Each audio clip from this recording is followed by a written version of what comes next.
Ouais, du coup, ouais, je me suis dit dans ma tête, tu l'as dit beaucoup de fois là au début.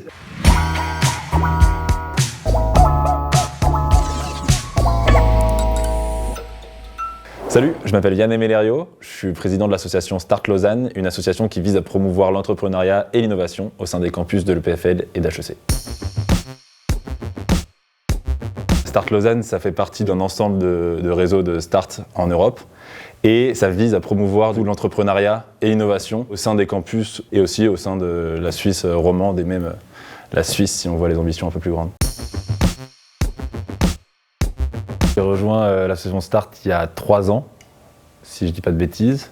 Et comment j'ai rejoint? J'avais un peu envie de faire des choses un peu plus concrètes que étudier à l'EPFL où c'est beaucoup de théorie au début. Et j'ai reçu un mail de Start, puis je me suis dit un peu sur un coup de tête lors d'une bière à SAT, vas-y, j'y vais et on verra, au moins je fais les entretiens. Et puis du coup, je me suis lancé là-dedans et ça fait 3 ans que j'y suis et que j'aime ça. Ça fait depuis que je suis jeune, assez jeune, que j'adore organiser les choses, prendre en main, faire des projets à droite à gauche. Et en même temps, je suis aussi assez curieux, donc apprendre tout ce qui est sur le corps humain, apprendre des choses que je pourrais pas apprendre autre part qu'à l'EPFL. C'est aussi hyper intéressant. Mêler les deux entre l'associatif et le concret de l'EPFL, j'ai trouvé ça assez cool et je me suis lancé.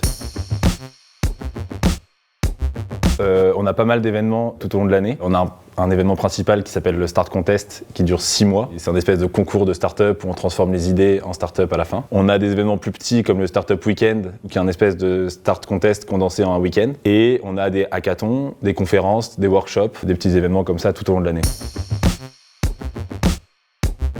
Du coup, il y avait ce côté déjà HEC-EPFL qui était super intéressant puisque c'est une des seules associations qui a cette dualité. Et le côté proche des entreprises, de l'entrepreneuriat, de l'innovation. Parce que du coup, ouais, comme je disais à l'EPFL, c'est pas mal de théorie, pas beaucoup de stages au début. Et du coup, avoir cette proximité avec les entreprises en étant en première, deuxième année, un peu innocent, c'était cool. HEC, c'est les hautes écoles de commerce, et EPFL, l'école polytechnique fédérale de Lausanne. Donc il y a vraiment le côté commercial et le côté ingénierie. Et c'est vrai qu'en fait, promouvoir l'innovation et l'entrepreneuriat, c'est souvent lier les deux. Pour créer une start-up, il faut une idée, un projet, souvent ingénieur. Ça peut ne pas l'être, mais souvent avec un côté ingénieur.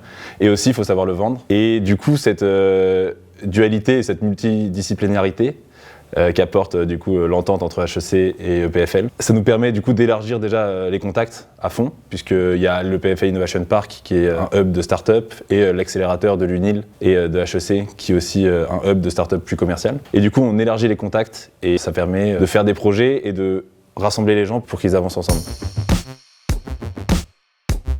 J'ai appris le contact avec les entreprises, qui n'est pas du tout le même qu'on a en tant que contact avec d'autres étudiants ou contact avec les professeurs. C'est un contact professionnel beaucoup plus appliqué. Et aussi, pendant les 3 ans, on a eu 2 ans où il fallait rebondir parce qu'il fallait passer en hybride, faire des événements en ligne, mi-présentiel. Avoir cette capacité à rebondir quel que soit le problème, quel que soit le sujet, de recréer des événements différents. Et je pense que ça m'a quand même pas mal appris la flexibilité et cette quête de renouveau un peu.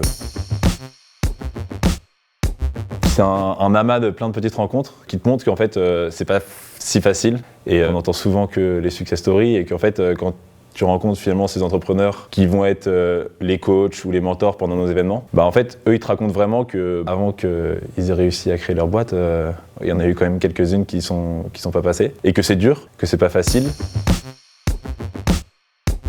C'est vrai que quand on est dans la direction d'une association comme ça ou la direction d'événements, création d'événements, il y a aussi ce côté humain qu'on n'appréhende pas au début. Et c'est vrai que gérer les humains, c'est peut-être ce qu'il y a de plus compliqué. À force du coup de côtoyer différents types d'humains, on commence un peu à appréhender les gens et savoir comment réagir avec eux.